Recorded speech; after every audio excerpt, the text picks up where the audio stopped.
ব্যাখ্যা হচ্ছে সূরা হাশরের 7 নম্বর আয়াত। কত নম্বর? সূরা হাশর 7 নম্বর আয়াত। আল্লাহ পাক বলছেন, ওয়ামা আতাকুমুর রাসূলু ফাখুযুহ। রাসূলুল্লাহ সাল্লাল্লাহু আলাইহি ওয়াসাল্লাম তোমাদেরকে যা যা দিয়েছেন সব নিয়ে নাও। ওয়ামা নাহাকুম আনহু ফান্তাহু।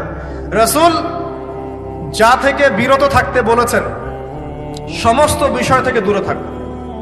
এখন এই আয়াতটাকে সামনে রেখে কোরআন সুন্নাহকে যদি আমরা ঘাঁটি, আমরা দেখব রাসূলুল্লাহ সাল্লাল্লাহু আলাইহি ওয়াসাল্লাম পেশাব পায়খানা ইস্তেনজা করা থেকে শুরু করে রাষ্ট্র চালানো পর্যন্ত প্রতিটা কাজের হেদায়েত দিয়ে গেছেন। আলহামদুলিল্লাহ, এটা কেউ মানি বা না মানি দিয়ে গেছেন, এটা বিশ্বাস করতে হবে। আমল করতে পারি বা না পারি, নবী দিয়ে গেছেন, বিশ্বাস করতে হবে।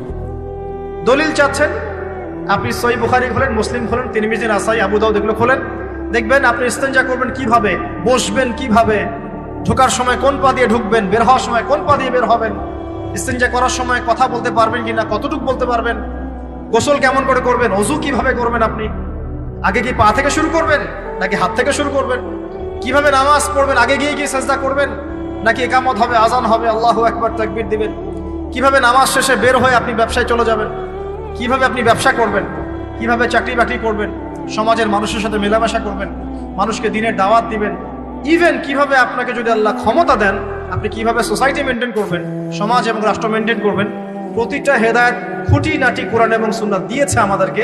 এই বিশ্বাস আগে রাখতে হবে। এই বিশ্বাস না রাখলে কেউ মুসলিম হতে পারবে না। I am very sorry to say, এই বিশ্বাস না করলে কেউ মুসলিম হতে পারবে না। আগে বিশ্বাস, তারপরে কাজ করতে পারেন কিনা সেটা পরের ইস্যু।